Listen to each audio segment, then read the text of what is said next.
Hello everyone, Ember here, and welcome back to a new video. In this one I'd like to talk about some upcoming Palkia Vstar decks from the set Stellar Crown. So for those of you who aren't aware, Palkia Vstar was really good when it first came out, like really good, but unfortunately it has since fallen from grace, and it's seen some like niche use in Chien-Pao, but aside from that it's basically just not really its own deck anymore.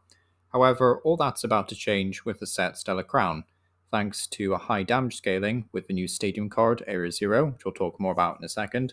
And that's just going to basically allow you to fill up your bench with more Pokemon, basically. So, yeah, Palkia is about to get a lot scarier.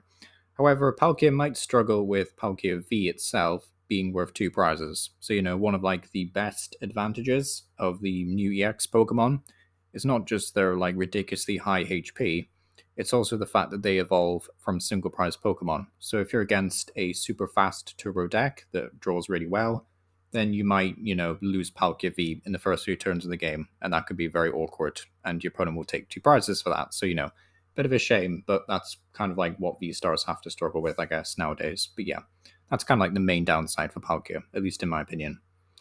But we've got some new cards to talk about. We have a new Noctowl, which says when you play this card from your hand to evolve one of your Pokemon during your turn, if you have any Terra Pokemon in play, you may search your deck for up to 2 trainer cards, reveal them, and put them to your hand. So a very strong effect. You will need a Terra Pokemon in play, and a lot of these decks play different ones.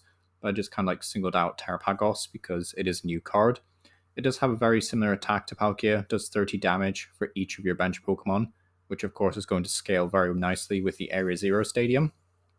And Area Zero Stadium says if a player has a Terra Pokemon in play, so you will need to have at least one Terra type, so not just Palkia V-Star, you will need to have, Terrapagos or whatever, Ogrepon, that kind of thing.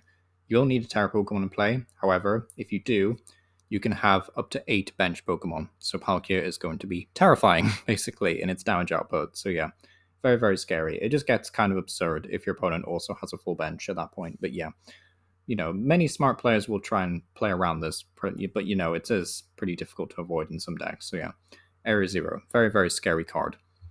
But yeah, the first list I want to take a look at here is fairly straightforward. It's a Palkia Ogrepon deck, and it's playing the Fighting type Ogrepon, which is really interesting to see, quite a nice card. It's also playing a new supporter card called Crispin, which will allow you to search your deck for basic energy and attach it to one of your Pokemon, and then you can also add an additional basic energy of a different type from your deck to your hand.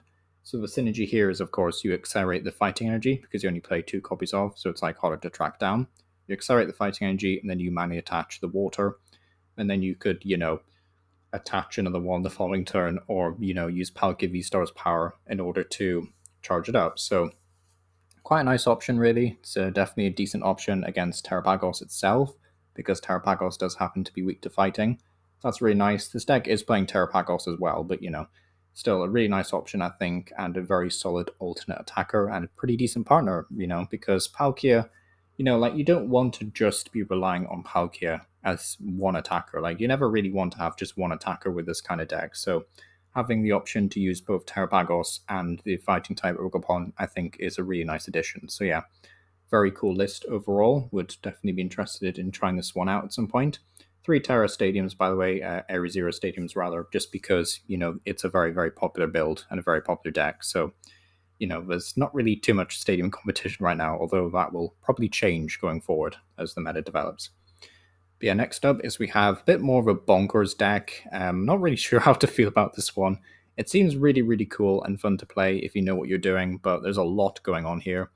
It's a Palkia, Greninja, but also Pidgeot deck, and there's also some like smaller packages thrown in there. There's like a Rotom for extra draw support, Rotom V, I should say. There's also a 1-1 Terra, 1-1 Noctowl line, a 1 copy of Fan Rotom, which is kind of fun to see, and 1 copy of the Terrapagos. So yeah, it is interesting. So even playing the water type Terrapagos rather, water type Terrapagos, water type Ogrepon. So many different Terra Pokemon.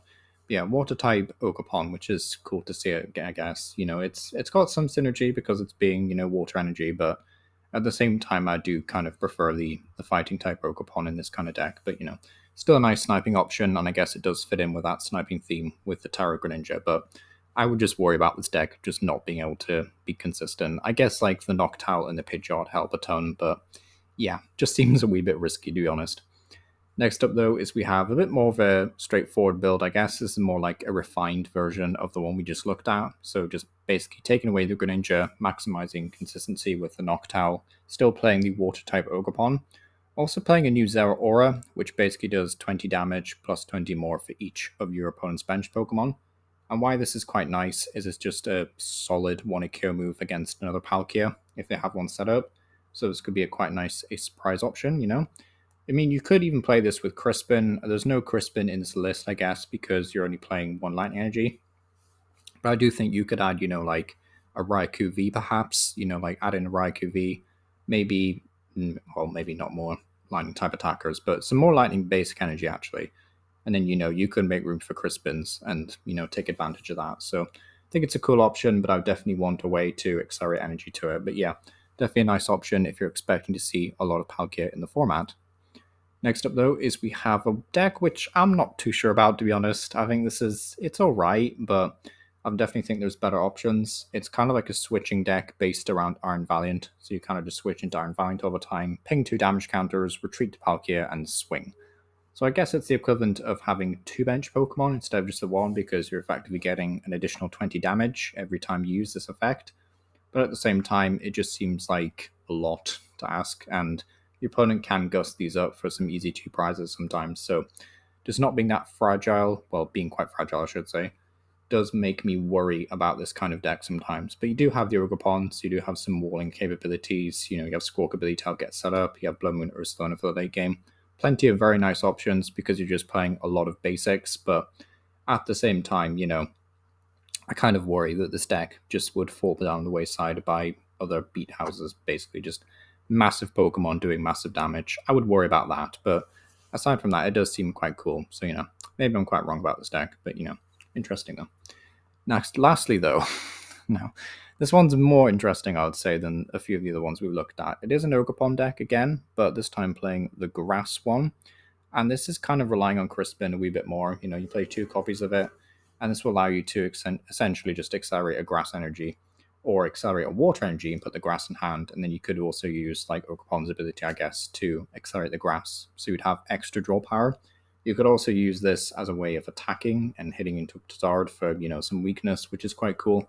Aside from that, nothing too crazy, but I just thought it was worth mentioning. It was an interesting list. I don't think this is going to be the best variant of this deck by any stretch of imagination, but I thought it was a lot more interesting than some of the other variants. So, yeah, just thought it was really cool.